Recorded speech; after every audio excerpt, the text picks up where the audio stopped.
Hello family, कैसे हो आप सब? बढ़िया एकदम। तो भैया प्रोनाउन की मैंने थ्योरी की ऑडियो लाइब्रेरी कंप्लीट कर दी। ये हमारे प्रोनाउन की प्रैक्टिस ऑडियो लाइब्रेरी है, जिसमें हम लोग क्वेश्चन प्रैक्टिस करेंगे। तो सबसे पहले हम लोग देखेंगे टॉपिक वाइज, फिर mixture, use of subjective case. Subjective case का यूज़ पर प्रोनाउन में क्वेश्चन कैसे आते हैं। जैसा इसमें लिखा रहेगा, it was me who had brought you home. तो यहाँ देखो अगर ध्यान से, तो यहाँ पर हु जो है वो काम कर रहा है, और जब कोई काम करता है तो वो सब्जेक्ट होता है ना। तो हु कौन काम कर रहा है? मी, तो वो आई होगा। क्यों? क्योंकि अगर एक तो वो समझ लो कि हु हैड मतलब जो काम करता है वो सब्जेक्ट होता है, तो मी तो काम करेगा नहीं, तो उसकी जगह पर आई यूज करेंगे। और या फिर अगर कोई मेन वर्ब है तो उसके बाद हमेशा सब्जेक्टिव केस आता है। ये भी हमने बताया है अपने प्रोनाउन की ऑडियो लाइब्रेरी में भी है सब्जेक्टिव केस। मतलब अगर लिंकिंग वर्ब हो जाए, सब्जेक्टिव केस आ जाए, तो हम लोग ऐसा करते हैं। ठीक है। तो भाई उसी तरह अब जैसे लिखा है it was them who were, तो फिर से मेन वर्ब, और मेन वर्ब बाद हमेशा क्या आता है? सब्जेक्टिव केस आता है। क्योंकि हेल्पिंग वर्ब होता तो मेन वर्ब आता। अब वर्ब किस पर हो रहे तो सब्जेक्टिव केस ही आएगा। तो यहाँ पर भी देम नहीं दे होगा। ठीक है। अब ऑब्जेक्टिव केस कैसे? तो देखो सेकंड वाला, she told I a story. यहाँ पर वर्ब है, टोल्ड क्या है? काम कर रहा है, वह कह रही है, मतलब ये एक तरह से वर्ब है, मेन वर्ब नहीं है। और मेन नॉर्मल वर्ब के पहले आता है सब्जेक्टिव केस जो काम करता है। तो मतलब एक तरह से ऐसे समझो कि जब कोई काम ना हो रहा हो और वो वर्ब है, तो वो मेन वर्ब हो गई। तो उसके बाद क्या आएगा? Subjective case. जब कोई काम हो रहा हो, मतलब वर्किंग मोड ऑन हो, तो उसके पास कौन सा आ गया? किस पर हो रहा है, तो ऑब्जेक्टिव केस होगा। इसीलिए यहाँ पर आई की जगह मी हो जाएगा। ठीक है। क्यों? क्योंकि she told me a story, उसने मुझे सुनाया एक स्टोरी। ठीक है। और अगर उस तरह से देखोगे तो वहाँ पर जैसे मी का आई, क्योंकि आगे काम कर रहा था, यहाँ पर आई की जगह पर मी, क्योंकि ये काम नहीं कर रहा है, ये सब्जेक्टिव केस नहीं है। अब जैसे सी स्कोल्डेड यू एंड आई, उसने तुमको और मुझको डांटा। तो यहाँ पर सोचो तो स्कोल्डेड मतलब डांट रही, मतलब वर्ब कर रही है। और जब वर्ब कर रही तो इसका मतलब यही हुआ कि वर्ब के बाद जो होंगे वो ऑब्जेक्टिव केस होंगे, वर्ब के पहले जो होगा वो सब्जेक्टिव केस होगा। तो शी सही है, लेकिन यू का ऑब्जेक्टिव केस भी यू, और आई का ऑब्जेक्टिव केस मी। अब देखते हैं हम लोग और अगला क्वेश्चन इसी का। अगला देखते हैं प्रीपोजिशन बेस्ड क्वेश्चन है। जैसे C divided the money between you and I. तो याद रखना, हमको ये पता ही है कि प्रीपोजिशन के बाद जो भी आता है वो हमेशा ऑब्जेक्ट होता है, क्योंकि प्रीपोजिशन के बाद जो आएगा उस पर काम किया जा रहा है, तो वो ऑब्जेक्ट हो जाएगा। जैसे उसने डिवाइड किया हम मेरे और तुम में पैसे को, तो हम तुम तो ऑब्जेक्ट हो गए, बाकी वो काम कर रहा है तो वो सब्जेक्ट है। तो बिटवीन मतलब प्रीपोजिशन, तो यू का यू, आई का मी। अब जैसे सी मॉक्ड एट, एट क्या है? प्रीपोजिशन, इसके बाद जो भी होगा वो क्या हो जाएगा? ऑब्जेक्टिव के। ठीक है। अब अगला क्वेश्चन नंबर 7 देख लो। Every one went to the party but she या हर होगा, बताओ। तो यहाँ देखो ध्यान से, टू है प्रीपोजिशन है, द पार्टी मतलब ऑब्जेक्टिव केस, और बट क्या है? प्रीपोजिशन है, तो उसके बाद क्या होगा? Objective case. ठीक है। तो शी तो होगा नहीं, तो क्या हो जाएगा? हर। ऐसे ही nobody knew their answer but me या आई, प्रीपोजिशन है बट, इसके बाद क्या होगा? Object me. ठीक है। अब जैसे आई एम पुअर, मैं गरीब हूँ, बट लेकिन, बट क्या है? कंजंक्शन ऐड कर रहा है ना, तो कंजंक्शन के बाद तो अब सब्जेक्टिव केस आएगा, क्योंकि यहाँ पर प्रपोजिशन थोड़ी है। यहाँ पर बट आई, मैं ऑनेस्ट हूँ, मैं ही अपने बारे में बता रहा हूँ, तो मैं सब्जेक्ट हो गया। ठीक है। अब चलते हैं क्वेश्चन नंबर 10 पर। कंजंक्शन पर भी हम लोग ने एक क्वेश्चन देख लिया। अच्छा वो स्लाइड नहीं है, रुको लगा देता हूँ। जैसे अगला क्वेश्चन है, nobody know the answer but me and I, me या आई क्या होगा? तो हमको पता है अगर प्रीपोजिशन है तो ऑब्जेक्ट होता है, तो बट तो प्रीपोजिशन है, तो मी हो जाएगा, याद रहेगा। ठीक है। और कंजंक्शन हुआ तो अगर कंजंक्शन देखो प्रीपोजिशन में के अलावा हुआ तो ऑब्जेक्ट होगा, और कंजंक्शन में लेकिन हुआ तो सब्जेक्ट हो जाएगा, ठीक है। अब अगला है सी इज वेल ऑफ, बट सी या हर होगा, बट है कंजंक्शन है तो शी हो जाएगा। अब थोड़ा मिसलेनियस क्वेश्चन हम देख लेते हैं, ठीक है। तो भाई जैसा कि आपको सामने दिख रहा है, it was me who was responsible for making all the arrangement for the successful completion of his studies। ये है हमारा, ठीक है। तो अगर ध्यान से देखोगे तो आपको ये मिलेगा कि बी फॉर्म मतलब मेन वर्ब है, और मेन वर्ब बाद अभी जस्ट हम लोगों ने पढ़ा था कि सब्जेक्टिव के साथ है, तो मी की जगह क्या हो जाएगा, आई हो जाएगा, ठीक है।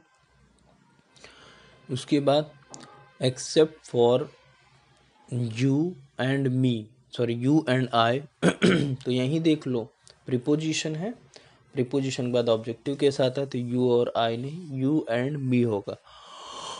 अगला, अगर the staff member wanted he to take over the secret of the MD.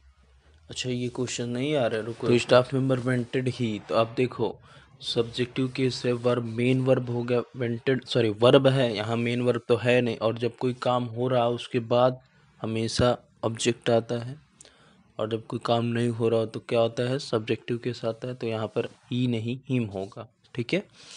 अब आगे देखें कि he promise to get in touch with myself. अब देखो विथ क्या है, प्रीपोजिशन है, और प्रीपोजिशन की बात क्या आता है, ऑब्जेक्टिव के साथ है, तो यहाँ माई सेल्फ नहीं मी आएगा। माई सेल्फ तो रिफ्लेक्सिव है, एक प्रोनाउन की तरह है, ठीक है। अब चलते हैं क्वेश्चन नंबर 16, 17, 18 और 19 पर, और 20, 21 पर, ठीक है। तो भाई क्वेश्चन नंबर 16 ये है कि he walked to the market with both his servants on either side of his to help him buy things. ध्यान से सोचो, बोथ है तो बोथ के प्रीपोजिशन है, वो तो उसके आगे ऑब्जेक्ट है ही हिज, ठीक, कोई प्रॉब्लम नहीं। लेकिन ऑफ है प्रीपोजिशन, और ऑफ के बाद क्या है, हिज, जो कि हिम होगा। क्यों, क्योंकि वहाँ पर ही है, तो ही का ऑब्जेक्ट क्या होता है, हिम, ठीक है। आगे बढ़े, क्वेश्चन नंबर 17 देखो, they have invited Radhika and I. भाई क्या, इनवाइटेड वर्ब है, और वर्ब के बाद दोनों चीज़ें क्या होंगी, ऑब्जेक्ट होंगी। राधिका एंड आई का ऑब्जेक्ट क्या होता है, मी। राधिका तो ऑब्जेक्ट भी हो सकती है, सब्जेक्ट भी हो सकती है, क्योंकि नाउन दोनों हो सकता है, लेकिन प्रोनाउन में आई का ऑब्जेक्ट क्या होता है, मी। अब क्वेश्चन नंबर 18 देखते हैं हम लोग। तो भाई अगला क्वेश्चन है, all my friends have planned for the birthday party except he. तुम बताओ, एक्सेप्ट प्रीपोजिशन है, ही कभी होगा, हिम हो जाएगा। Question number 19, it was he, main verb है उसके बाद ही सही है, क्योंकि हमने पढ़ा है कि मेन वर्ब के बाद क्या आता है, सब्जेक्टिव के, सही। नॉट मी, भाई नॉट मी कहाँ होगा, आई होगा ना, ठीक है। अगला, we want the teacher to be. अब क्वेश्चन नंबर 20, एक मिनट। तो भाई क्वेश्चन नंबर 20 देखो, we want the teacher to be him. अब टू बी क्या है, वर्ब, मेन वर्ब है, और मेन वर्ब के बाद क्या आता है, सब्जेक्टिव केस, तो हिम नहीं ही होगा, ठीक है। आगे चले, question number 21, although he was क्या है, मेन वर्ब है, तो इसके बाद हमारा क्या आएगा, subjective case. The most friendly of all present and different from other, he आया है सब्जेक्ट, कोई दिक्कत नहीं। He had hardly any friends except me, except preposition के बाद ऑब्जेक्टिव केस सही है, तो मतलब इसमें कोई भी एरर नहीं है, मतलब ये क्या है, नो एरर, क्या है, नो एरर, ठीक है। अगले क्वेश्चन पर चलते हैं, क्वेश्चन नंबर 22, 23, 24, 25, ठीक है। तो क्वेश्चन नंबर 24 आपको दिख रहा है कि your car is here but mine car is there. मैंने ये लिखा है क्वेश्चन में, your car is here but mine car is there. याद रखना, माइन तो खुद ही एक पॉजिटिव एडजेक्टिव है, तो वो खुद ही कार को ही रिप्रेजेंट कर रहा है, तो प्रीपोजिशन के बाद सब्जेक्टिव होगा। तो अगर तुमने माइन कार लिखा है तो माइन नहीं हो जाएगा, माई कार, क्या हो जाएगा, माई कार। या फिर तुम ये भी लिख सकते हो कि your car is here but mine is there, ये भी अच्छा है, ठीक है। तो देखते हैं इसको हम लोग। भाई क्वेश्चन नंबर 23 क्या कहता है कि this is my house and where is your house, yours house. ठीक है, तो यहाँ पर देखो तो माई क्या है, प्रीपोजिशन एडजेक्टिव, पॉजिटिव एडजेक्टिव माई मतलब मेरा, कुछ दर्शा रहा। तो भाई देखो ध्यान से देखना, तो this is my house and where is yours house.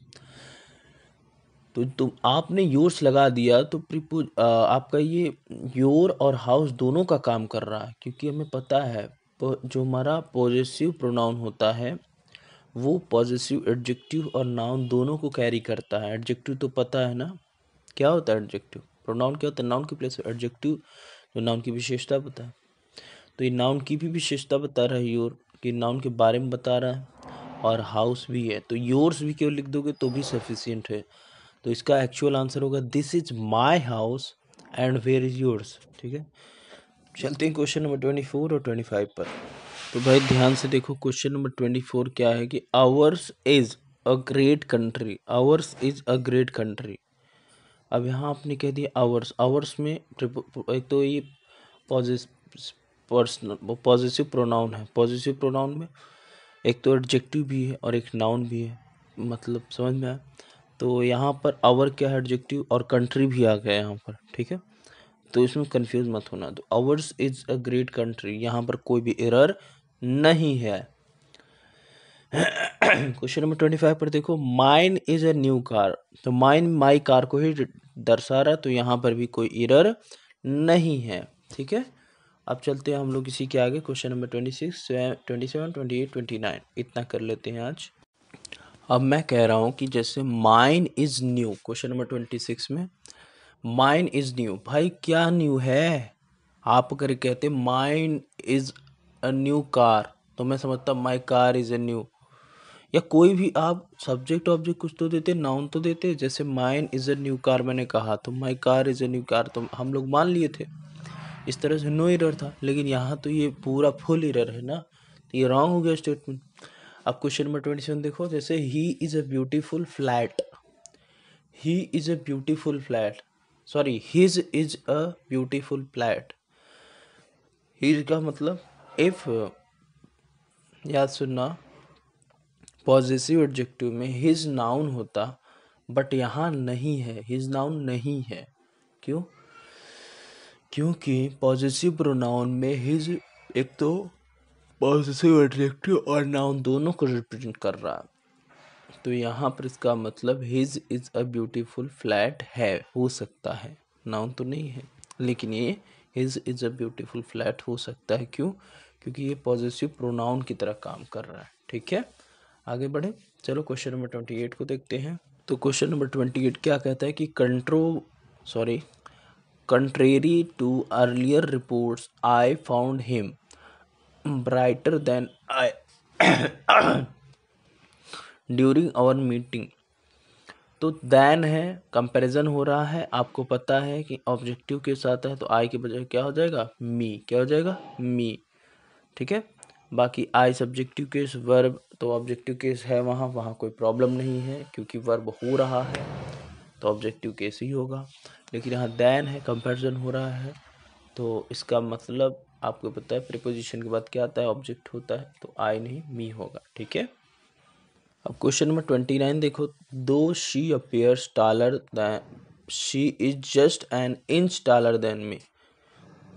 तो देखो बट है, प्रीपोजिशन है, टालर बट, यहाँ बट प्रीपोजिशन नहीं है, यहाँ बट कंजंक्शन है, लेकिन का काम कर रहा है। ठीक है, तो इससे सब्जेक्टिव केस ही होगा, ये सही है। लेकिन दैन प्रीपोजिशन है, कंपैरिजन हो रहा है, तो दैन का क्या हो जाएगा, आई। क्यों? अब आप कहोगे यहाँ भैया आप आई क्यों लगा रहे हैं, देखो पीछे वाले में ऑब्जेक्ट का ऑब्जेक्ट से कंपैरिजन करेंगे, I found him brighter than, I नहीं होगा। क्यों? क्योंकि हिम ऑब्जेक्टिव केस था, तो आई को भी ऑब्जेक्टिव केस बनना पड़ेगा।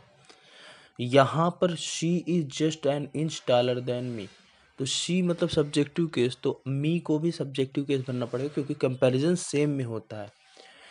तो हाँ, तो भाई देखते हैं आगे। तो क्वेश्चन नंबर 29 तक हमारा हो गया था।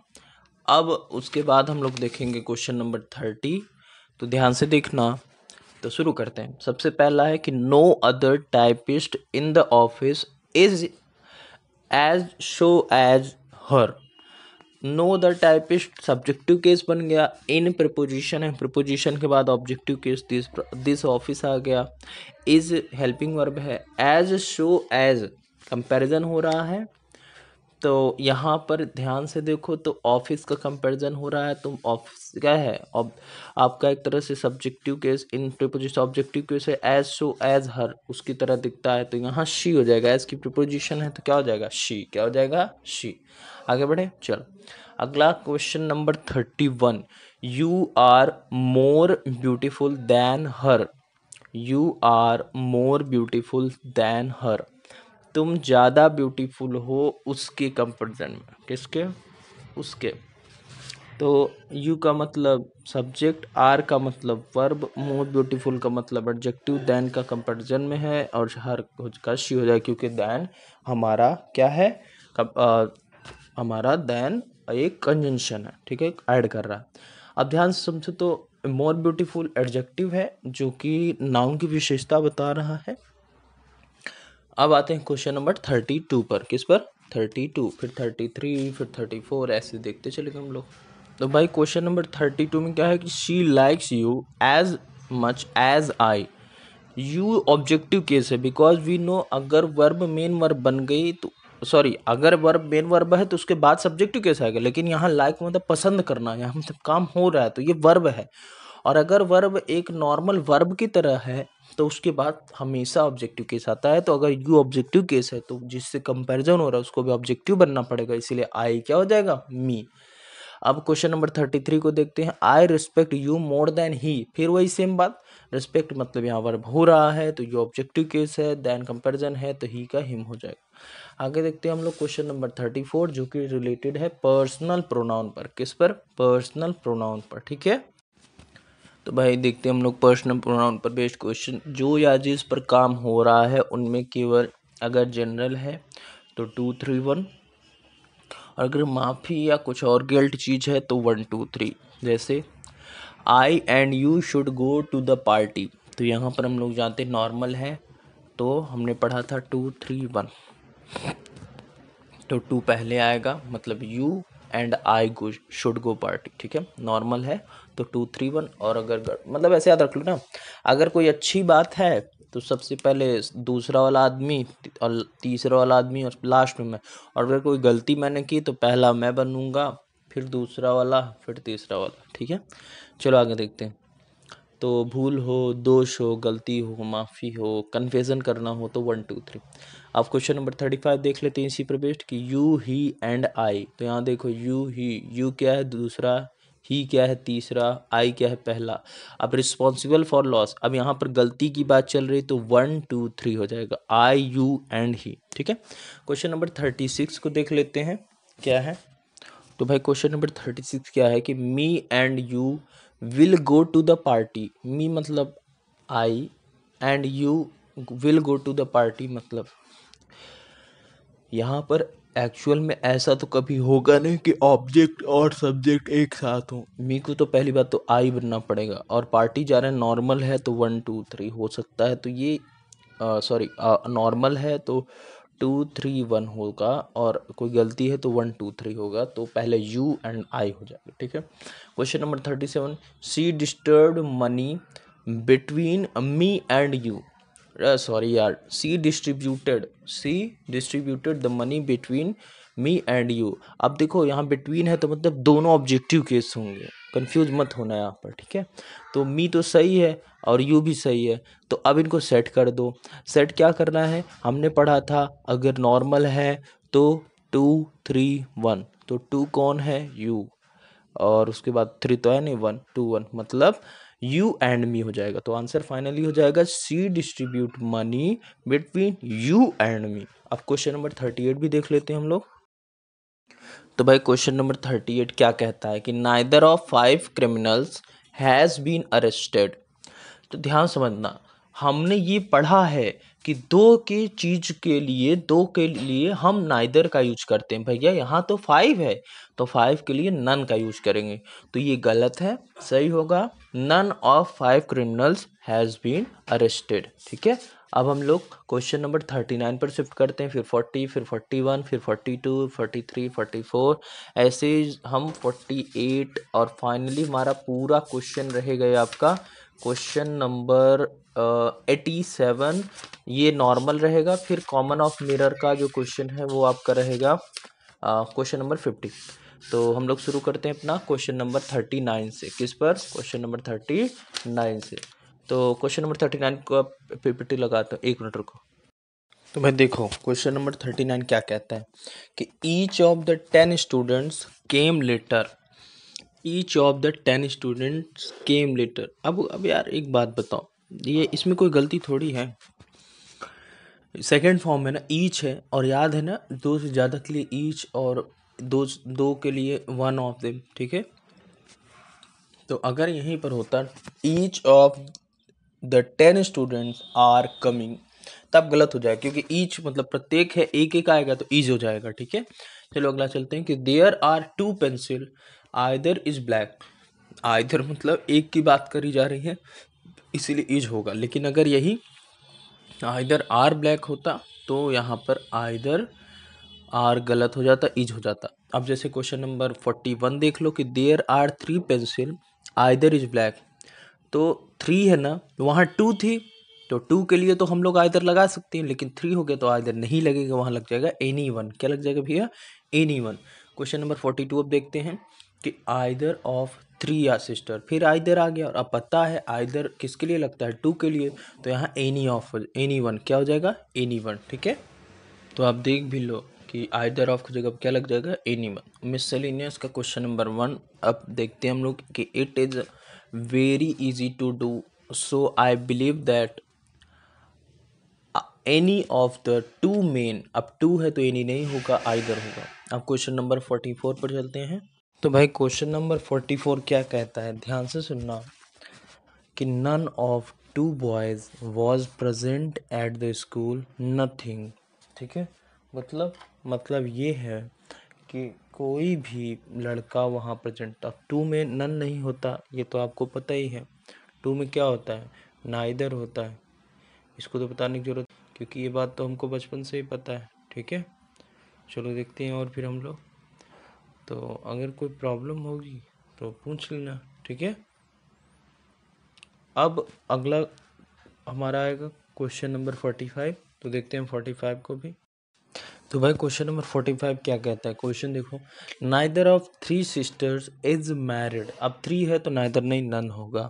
क्वेश्चन नंबर 46 देखो, 46 में, अच्छा 45 में एक और है, एन लगा दें अगर, तो आ रहा है तो तो होता नहीं, तो एन नहीं, ए होगा। क्या होगा? ए, एन होगा। ए अगर होगा तो एन हो जाएगा। ठीक है, अब क्वेश्चन नंबर 46 देखो, आइदर ऑफ द 5, तो आइदर नहीं, एनी वन होगा। 2 से ज़्यादा के लिए क्या हो जाता है? Any one. और निगेटिव में नन। अब चलते हैं क्वेश्चन नंबर 47, जो कि आपको दिख भी रहा है, none of his legs. Legs 2 होते हैं, नन नहीं, नाइदर होगा। ठीक है, तो बॉडी का पार्ट मल्टीपल हमेशा हमारी मर्जी, 2 ही हम देखते हैं। ठीक है, अब क्वेश्चन नंबर 48 को देखते हैं हम लोग। तो भाई क्वेश्चन नंबर 48 क्या है कि there are 2 books you may take any one. वहाँ पर 2 बुक्स हैं, तुम उसमें से कोई भी ले लो। ठीक है, वहाँ पर 2 बुक्स हैं, तुम उनमें से कोई भी एक ले लो। तो 2 बुक्स और एनी वन तो होगा नहीं, आइदर होगा, क्योंकि यहाँ पर हमें कहा गया है कि 2 की चीज़ है। ठीक है, अब आगे चलते हैं क्वेश्चन नंबर 49, जो कि रिफ्लेक्सिव प्रोनाउन का एग्जाम्पल है। ठीक है, तो क्वेश्चन नंबर 49 क्या है, ध्यान से देखो। तो they hurt Rahul, they hurt Rahul. यहाँ पर हर्ट क्या है? ट्रांसिटिव वर्ब, जिसे हम बोल सकते हैं मेन वर्ब। तो यहाँ पर इसके बाद क्या आएगा? ऑब्जेक्ट, क्योंकि सॉरी ट्रांसिटिव वर्ब, वर्ब है ये। क्या है? Transitive verb. तो इसके पहले, इसको बाद में क्या चाहिए? इसको ऑब्जेक्ट। और इन ट्रांसिटिव वर्ब में ऑब्जेक्ट नहीं होता। ये बात तो हम लोगों ने पढ़ा ही था कि रिफ्लेक्सिव प्रोनाउन क्या होता है। रिफ्लेक्सिव प्रोनाउन मतलब वहाँ पर सब्जेक्ट ऑब्जेक्ट क्या हो जाएगा? सेम। और जब सब्जेक्ट ऑब्जेक्ट सेम हो जाएगा, ट्रांसिटिव वर्ब हो जाएगा। ट्रांसिटिव वर्ब के बाद उसका खुद का ऑब्जेक्ट जरूर आएगा, और इन ट्रांसिटिव वर्ब का ऑब्जेक्ट नहीं होता। ठीक है, क्योंकि वहाँ पर सब्जेक्ट ऑब्जेक्ट डिफरेंट हो जाते हैं।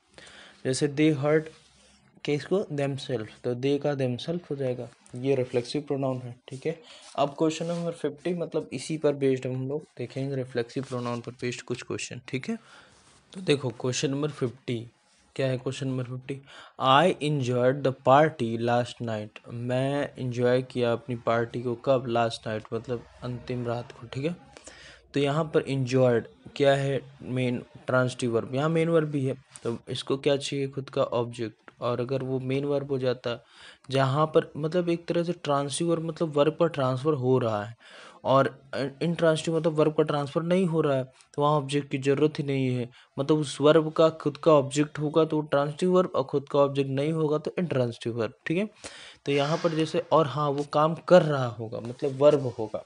ठीक है, वो मेन वर्ब नहीं।